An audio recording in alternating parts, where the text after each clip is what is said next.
Bonjour Margot, bonjour à tous. La revue Franc-Tireur est en kiosque depuis hier. Et comme nous en avons pris l'habitude, je vais vous lire en ce jeudi la chronique que j'y signe et qui, je l'espère, vous donnera envie d'en lire plus. Dimanche dernier, Anouchka avait les honneurs du mythique JT de TF1. Elle venait répondre en exclusivité aux accusations de son frère Anthony à la une du magazine Paris Match, lequel affirme qu'elle manipule le patriarche Alain Delon. Quelques heures plus tard, c'est Alain Fabien, troisième de la fratrie, qui publiera un enregistrement pirate de sa sœur qu'il veut accablant et qui fera l'objet des informations du lendemain. Pathétique déballage de vie privée de trois héritiers, de leur père et de l'époque. Dimanche, nous étions pourtant le 7 janvier. Cela faisait précisément 9 ans que des terroristes islamistes ont assassiné une partie de l'équipe de Charlie Hebdo au nom d'un Dieu qui, s'il existe, leur semblait incapable de se défendre seul. Il y avait tant de choses à dire sur les attentats qui ont suivi, sur les professeurs assassinés depuis, tant de gens à inviter pour parler de l'islamisme, de la laïcité, des valeurs de la République, de la défense de nos libertés, du droit au blasphème. Ça n'est pas tous les jours le 7 janvier.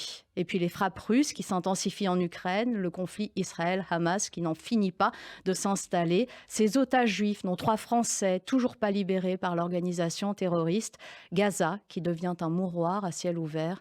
Tant de choses à dire. Où est la hiérarchie de l'information quand les enfants de l'on, désireux de nous prendre à témoin de leur querelle familiale, supplantent 2 guerres en passe de devenir des conflits mondiaux? Ce que ce déballage indécent raconte de notre temps est navrant. C'est la victoire du mécanisme pathétique des réseaux sociaux sur nos esprits.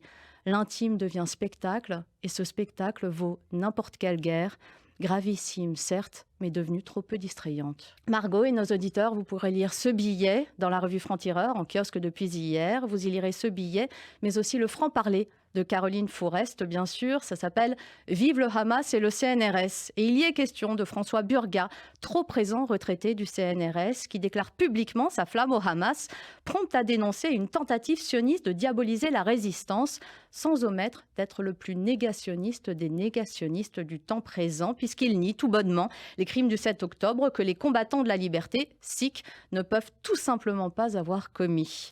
Le reste, triste et savoureux, révolté et juste, c'est Caroline Fourest qui vous le raconte, elle qui a déjà eu affaire au sinistre personnage et à quelques autres. Notre sujet à la une, on y revient car il le faut, c'est l'antisémitisme, peur sur la fac, insultes, menaces, vexations. L'université française résiste-t-elle mieux que l'américaine et peut-elle résister à la vague de haine qui déferle depuis le 7 octobre? C'est Gaston Crémieux qui répond à cette question dans un dossier enquête passionnant et étonnant. Dans ce numéro, on parle aussi d'Epstein et de la fameuse liste que la complosphère attendait. C'est Rudi Reichstadt qui nous explique pourquoi elle a fait pchit.